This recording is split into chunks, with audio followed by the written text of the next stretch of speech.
नमस्कार, मैं अशोक कुमार पांडे और स्वागत है आपका टीसीएच पर। आप जानते हैं इन दिनों 1857 से लेकर 1947 तक के क्रांतिकारियों की कहानी हम सुना रहे हैं। हमने आपको 1857 के क्रांतिकारियों की कहानी सुनाई, उसके बाद बंगाल के शहीद खुदीराम बोस की कहानी सुनाई और आज हम हाजिर हैं अशफाक उल्लाह खान की कहानी को लेकर। बहुत सारे सवाल, जब इतिहास में आप जाते हैं तो बहुत सारे लोग ये सवाल पूछते हैं कि 1857 में इतने ज़बरदस्त दमन के बाद हिंदुस्तान फिर से कैसे उठ खड़ा हुआ अंग्रेज़ों के खिलाफ। मुझे बहादुर शाह जफर का वो शेर याद आता है जो सावरकर ने भी अपनी किताब 1857 पर जो लिखी उसमें शामिल किया। जब 1857 पर सावरकर किताब लिख रहे थे तब अभी वो गिरफ्तार नहीं हुए थे और आज़ादी की लड़ाई से अलग नहीं हुए थे। तब उन्होंने माफिया लिखनी शुरू नहीं की थी। उस जमाने में उन्होंने बहादुर शाह जफर का शेर कोट किया था, हिंदिया में बू रहेगी जब तलक ईमान की, तख्त लंदन तक चलेगी तेग हिंदुस्तान की। तो ये जो ईमान की बू थी हिंदुस्तानियों के अंदर, उसको दबाया नहीं जा सकता था। और इसीलिए आप देखते हैं कि 1857 की हार के 50 साल के अंदर ही हिंदुस्तान एक बार फिर से उठ खड़ा होता है। बंगाल में खुदीराम बोस, महाराष्ट्र में चाफेकर बंधु और उसके बाद पूरे उत्तर भारत, दक्षिण भारत में क्रांतिकारियों की एक जमात खड़ी होती है। और काकोरी कांड जो होता है उससे निकल कर आता है कि क्रांतिकारी अभी भी कितने एक्टिव हैं। इस काकोरी कांड के जो हीरोज थे उनमें एक थे अशफाक उल्लाह खान।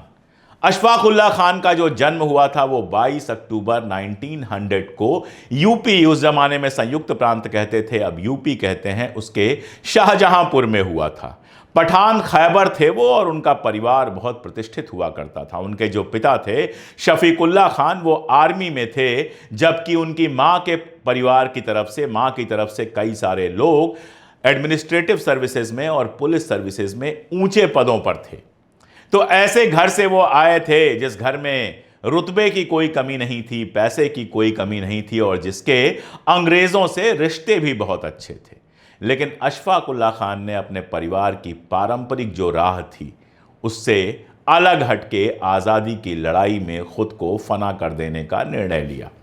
1918 में 1918 में जब अशफाक 7वीं कक्षा में पढ़ रहे थे, पुलिस ने उनके स्कूल पर छापा मारा और उनके साथ पढ़ते थे राजा राम भारती, उनको गिरफ्तार कर लिया। ये जो गिरफ्तारी हुई थी ये मैनपुरी षड्यंत्र के सिलसिले में हुई थी, जिसमें क्रांतिकारियों ने ब्रिटिश विरोधी जो लिटरेचर था उसके प्रकाशन के लिए, उसको पब्लिश करने के लिए, पैसा जुटाने के लिए लूटपाट की थी कि कुछ लूटपाट करके पैसा जुटाएं जिससे एक प्रेस लगे, जिससे अंग्रेजों के खिलाफ अखबार वगैरह निकाला जा सके। इस घटना ने अशफाक उल्लाह खान को क्रांतिकारी गतिविधियों की ओर आकर्षित किया और वे जल्दी ही उत्तर प्रदेश में जो क्रांतिकारी आंदोलन था उससे जुड़ने की सोचने लगे। इसी दौर में अशफाक उल्लाह खान की मुलाकात होती है शहीद राम प्रसाद बिस्मिल से और उसके बाद राम प्रसाद बिस्मिल और अशफाक उल्लाह खान की जोड़ी ऐसी बनती है कि आज तक इतिहास अगर अशफाक को याद करता है तो बिस्मिल को भी याद करता है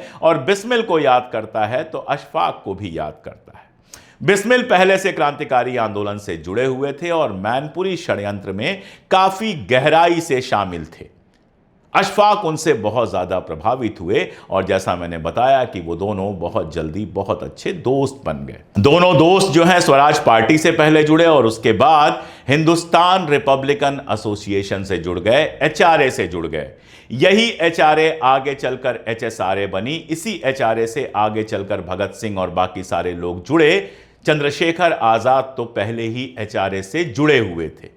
तो एचआरए से जुड़ने के बाद उन्होंने जाहिर तौर पर जो इंकलाबी काम था, क्रांतिकारी गतिविधियां थीं, उसमें हिस्सा लेना शुरू कर दिया। एक बात कम लोग जानते हैं कि बिस्मिल की तरह अशफाक उल्लाह खान भी एक शायर थे और हसरत के उपनाम से उर्दू में कविता लिखते थे। ज़्यादातर जो उनके शेर हैं वो आज़ादी की बात करते हैं, देश के अंदर सामाजिक न्याय की बात करते हैं और इस तरह से आप ये समझिए कि जो मान लिया जाता है कि क्रांतिकारियों ने बस बंदूक उठा ली और धाएं धाएं धाएं चलाना शुरू कर दिया, ऐसा नहीं था। ये लोग उस जमाने में खूब पढ़ते लिखते थे, दुनिया भर में जितने रिवॉल्यूशंस हो रहे थे उनको जानने और समझने की कोशिश करते थे। इसीलिए नंबर 1, ये लोग बिल्कुल भी सांप्रदायिक नहीं थे। धर्म के नाम पर किसी भी तरह के बंटवारे के खिलाफ थे, चाहे वो राम प्रसाद बिस्मिल हो, चाहे अशफाक उल्ला खान हो, चाहे चंद्रशेखर आजाद हो, चाहे भगत सिंह हो। बाकी लोगों के बारे में आगे बात मैं करूंगा ही। जहां तक अशफाक का सवाल है तो वो रूस की जो बोल्शेविक क्रांति हुई थी उससे और लेनिन से बहुत ज्यादा प्रभावित थे और अक्सर बातें करते थे कि गरीबों को आजादी मिलनी चाहिए, गरीबों की लूट बंद होनी चाहिए। जो धार्मिक विभाजन था, जो हिंदू मुसलमान को बांटने की कोशिश अंग्रेज करते थे, फूट डालो और राज करो, उसकी वो हमेशा मुखालिफत करते थे और ये मानते थे कि औपनिवेशिक शासन के खिलाफ, अंग्रेजी शासन के खिलाफ मिलजुल कर लड़ाई करना चाहिए। लखनऊ विश्वविद्यालय से वो इस समय पढ़ रहे थे और लखनऊ में रहते हुए क्रांतिकारी आंदोलन से उनका जुड़ाव बनता है। 1920 में वो फॉर्मली हिंदुस्तान रिपब्लिकन एसोसिएशन के मेंबर बन जाते हैं और उसके बाद आज़ादी की लड़ाई में और ज़्यादा गहराई से शामिल होते हैं। 1925 में आप जानते हैं काकोरी कांड हुआ था। अगर डेट एग्जैक्ट करनी हो तो 9 अगस्त 1925 को कानपुर के पास काकोरी नाम की जगह है। सरकारी खजाना वहां से जा रहा था और क्रांतिकारियों के लिए सबसे बड़ी मुश्किल थी कि बम खरीदना हो, बंदूक खरीदना हो, 2 जून की रोटी का इंतजाम करना हो, जो दूसरे साथी थे उनकी मदद करनी हो। यानी इंकलाब का जितना काम था सब में पैसा तो लगता था। यह पैसा कहां से आता? कहानी पर मैं लौट के आऊंगा। उसके पहले एक जरूरी बात वो ये कि इन्हीं क्रांतिकारियों को याद करते हुए इनके परिवारों को सम्मान देने का एक बड़ा कार्यक्रम 23 मार्च 2025 यानी भगत सिंह की शहादत के दिन जयपुर के अंदर हो रहा है, जिसमें अशफाक उल्ला खान के परिवार के लोग भी शामिल होंगे। तो अगर आप जयपुर के आसपास हैं तो उस कार्यक्रम में जरूर शामिल होइए। मैं भी उस कार्यक्रम में रहूंगा, मैं भी अपनी बात रखूंगा और उसी कार्यक्रम के हिस्से के रूप में हम इन वीडियोस को कर रहे हैं। इस पूरे कार्यक्रम का नेतृत्व कर रहे हैं अशोक गहलोत जी, जो राजस्थान के पूर्व मुख्यमंत्री हैं, आप सब लोग जानते हैं। और उन्होंने हमारी सीरीज के लिए एक शुभकामना संदेश भेजा है, उसको देख लीजिए, फिर लौटता हूं कहानी पर। द क्रेडिबल हिस्ट्री TCH के प्लेटफॉर्म के तमाम दर्शकों को मेरा हार्दिक स्वागत। इस प्लेटफॉर्म ने जो बेड़ा उठाया है कि नई पीढ़ी को क्रांतिकारियों के त्याग से, बलिदान से अवगत कराना, ये पहल स्वागत योग्य पहल है। और मैं समझता हूँ कि क्रांतिकारियों की भूमिका इतिहास के स्वर्णिम अक्षरों में लिखी गई है। पूरे मुल्क में फ्रीडम फाइटर्स थे, उनकी भूमिका भी थी। तो क्रांतिकारियों को आज भी लोग याद करते हैं और जिस प्रकार से आजादी के बाद में उनकी भूमिका को सबने अप्रिशिएट किया।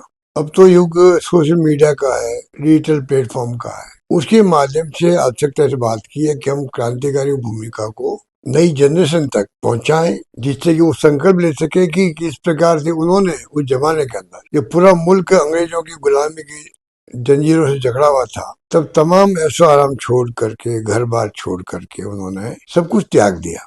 बल्कि भगत सिंह, सुखदेव, राजगुरु ने तो उनकी तरह अनेकों लोगों ने फांसी के फंदे को चूमना पसंद किया। आज वक्त है कि हम कैसे युवा पीढ़ी को ये बताएं किस प्रकार से आजादी के बाद में भी, आजादी मिलना एक बात है, आजादी मिलने के बाद में उसको काम रखना बहुत बड़ी चुनौती होती है। ऐसे अवसर आए थे कि इंदिरा गांधी जी को अपनी जान देनी पड़ी, जो प्रधानमंत्री थी। राजीव गांधी जी शहीद हो गए, पर देश को एक रखा, अखंड रखा। ये जज्बा जब तक देशवासियों में नहीं होगा, युवा पीढ़ी में नहीं होगा, तो देश फिर एक अखंड कैसे रहेगा। मेरा मानना है कि आज भी नई पीढ़ी तक ये मैसेज जाएगा, जिससे कि वे ये संकल्प ले सकेंगे कि आने वाले वक्त में हमारी जिम्मेदारी है कि हम कैसे देश को एक रखें, अखंड रखें। यही भावना के साथ में जो अशोक पांडे जी ने ये शुरुआत करी, पहल करी, उसके लिए मैं उनका स्वागत करता हूँ। धन्यवाद। तो 1925 में यह योजना बनाई गई कि काकोरी में जो ट्रेन निकलने वाली है उसको लूटा जाए। लूटने से जो पैसा मिलेगा, सरकारी खजाना था और वो तो खुद लूट था। अंग्रेजों का पैसा क्या था? हिंदुस्तानियों से लूटा हुआ पैसा था। तो यह तय पाया गया कि हिंदुस्तानियों से लूटा हुआ जो अंग्रेजों का पैसा है उसको लूटा जाएगा और लूटने के बाद उस पैसे से बम, पिस्तौल, बाकी सारी चीजें खरीद के इंकलाब को और तेजी दी जाएगी। 9 अगस्त 1925 को अशफाक उल्ला खान, राम प्रसाद बिस्मिल, चंद्रशेखर आजाद, इन सारे लोगों ने ब्रिटिश सरकार का खजाना लूटने के लिए इस ट्रेन डकैती को अंजाम दिया। कहने को तो ये बहुत छोटी सी ट्रेन डकैती थी, लेकिन आज़ादी की लड़ाई में जब आप इतिहास पढ़ते हैं तो समझ में आता है कि किस तरह ये एक ऐतिहासिक मोड़ बन गई। अब काकोरी कांड जब हो गया तो अंग्रेजों के लिए यह बायस शर्मिंदगी था कि कैसे उनकी ट्रेन क्रांतिकारियों ने लूट ली। लगातार उन्होंने ढूंढना शुरू किया। 26 अक्टूबर 1925 को बिस्मिल पकड़े गए। कैसे पकड़े गए उसके बारे में मैं डिटेल में बताऊंगा, अगला वीडियो जो मैं बिस्मिल पे करूंगा। लेकिन अशफाक का पुलिस कोई सुराग नहीं लगा सकी थी। वो छुपते हुए बिहार चले गए थे, फिर बनारस चले गए, जहां उन्होंने 10 महीने तक एक इंजीनियरिंग कंपनी में काम किया और फिर वहां बहाना बनाया कि मैं आगे पढ़ना चाहता हूं, मुझे विदेश भेज दीजिए। प्लानिंग उनकी ये थी कि विदेश में जाकर वो आज़ादी की लड़ाई को आगे बढ़ाएंगे और इसी प्लानिंग के तहत वो आए दिल्ली में अपने एक पठान दोस्त के उन्होंने सहायता ली घर वर का इंतजाम करने के लिए, जो उनका क्लासमेट रह चुका था। उनको लगा क्लासमेट है, ये भी पठान है, तो शायद ये कभी हमको धोखा ना दे। लेकिन आज़ादी की लड़ाई में जितने किस्से इंकलाबियों के हैं उतने ही किस्से गद्दारियों के हैं। इस पठान ने उनको धोखा दिया और उनका ठिकाना पुलिस को बता दिया। 7 दिसंबर 1926 की सुबह सुबह पुलिस उनके घर आई और उनको गिरफ्तार कर लिया गया। गिरफ्तार करने के बाद उनको फैजाबाद लाया गया और फैजाबाद की जेल में रखा गया, जहां उनके खिलाफ एक मुकदमा शुरू किया गया। उनके वकील थे उनके अपने सगे भाई रियासतुल्लाह खान। जेल के दौरान अशफाकुल्लाह खान पर टूटने के बहुत सारे दबाव पड़े, लेकिन वो नहीं टूटे। जो आखिरी खत उन्होंने लिखा है नौजवानों के नाम, अपने वक्त के नाम, उसमें उन्होंने लिखा है कि अक्सर यह सवाल उठाया जाता है कि मुसलमान आज़ादी की लड़ाई में क्यों नहीं शामिल हैं। मैं मुसलमान हूं और मैं आज़ादी की लड़ाई में शामिल हुआ। उन्होंने बिस्मिल को याद किया है, बाकी लोगों को याद किया है। जब वो जेल में थे तो नियमित कुरान का पाठ करते थे। उसी समय रमज़ान पड़ा। रमज़ान में उन्होंने रोजे रखने शुरू किए और इन सब के साथ अंग्रेज़ों के सामने झुकने से इनकार कर दिया। काकोरी डकैती का पूरा मामला चला। इसमें राम प्रसाद बिस्मिल, अशफाकुल्लाह खान, राजेंद्र लाहिड़ी और ठाकुर रोशन सिंह को फांसी दी गई। ठाकुर रोशन सिंह तो उसमें शामिल भी नहीं थे, लेकिन उनको भी फांसी दी गई। राजद्रोह का मुकदमा चला था, सशस्त्र विद्रोह का मुकदमा चला था और उसके बाद तो फांसी तय थी। ये लोग भी जानते थे कि फांसी पूरी तरह से तय है। जब उनको फांसी पे ले जा रहे थे 19 दिसंबर 1927 को, तो उन्होंने एक शेर पढ़ा, तंग आकर हम भी उनके जुल्म के बेदात से चल दिए सूए अदम जिंदान फैजाबाद से। यानी उनके जुल्म की जो कहानी थी, जो बेदात थी, उनके जुल्म की कहानी थी, उससे तंग आकर हम भी फैजाबाद से सूए अदम की तरफ चल दिए, दुनिया फानी से विदा ले रहे हैं। जिंदान फैजाबाद से, फैजाबाद का जो फांसी का तख्ता है, उससे होते हुए हम भी सूए अदम की तरफ जा रहे हैं। क्या ताकत थी, क्या मजबूती थी कि जिस समय लोग डर जाते हैं, लोगों के आंखों से आंसू निकलने लगते हैं। कहते हैं जो वकील वहां पर थे वो बताते हैं कि गोडसे जब फांसी की तरफ जा रहा था उसके पैर कांप रहे थे, उसकी आंख भरी हुई थी। हालांकि प्रचार दूसरा किया जाता है, लेकिन जो वकील वहां पे थे उन्होंने ये किया है।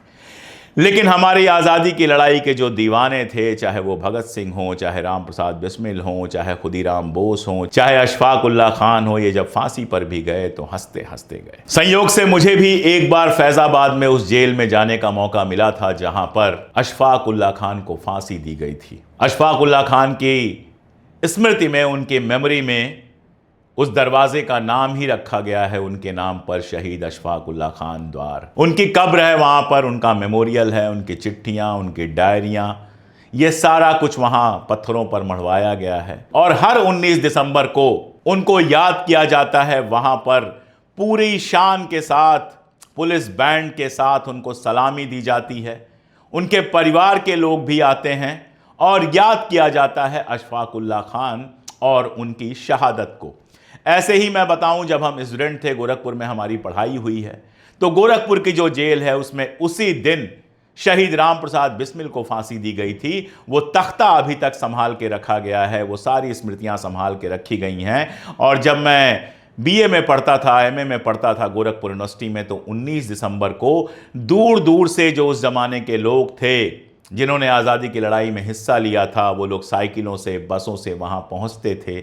वहाँ इंकलाबियों के पसंदीदा गीत गाए जाते थे और उन सबको याद किया जाता था। मुझे पूरी उम्मीद है कि गोरखपुर में आज भी ये परंपरा चलती होगी। अगर आप गोरखपुर से हैं तो मुझे कमेंट में ज़रूर बताइएगा कि 19 दिसंबर को ये परंपरा चलती है या नहीं। फैज़ाबाद में तो अभी 2-3 साल पहले मैं गया था और ये सारा कुछ मैंने देखा था। दरअसल आजादी की लड़ाई के और क्रांतिकारियों के बारे में मैं बताऊंगा, लेकिन एक बात आज जरूर करना चाहता हूं, वो ये कि आप देखिएगा जो लोग हिंदू मुसलमान को बांटने की बात कर रहे थे, चाहे वो जिन्ना हो, चाहे सावरकर हो या दूसरे लोग, ये सब जाकर बैठे अंग्रेजों की गोद में। लेकिन जो लोग देश की आजादी की सच्ची लड़ाई लड़ रहे थे, वो सारे लोग हमेशा हिंदू मुस्लिम एकता की बात करते रहे। और आज भी जो देश का भला चाहेगा वो हिंदू मुस्लिम एकता की बात करेगा, जो देश का बुरा चाहेगा वो हिंदू और मुसलमान को बांटने की बात करेगा। अगर आजादी के दीवानों से कुछ सीखना है तो सबसे बड़ी सीख यही है। आज के लिए इतना ही। कल 11 बजे फिर हाजिर होऊंगा एक और क्रांतिकारी की कहानी के साथ।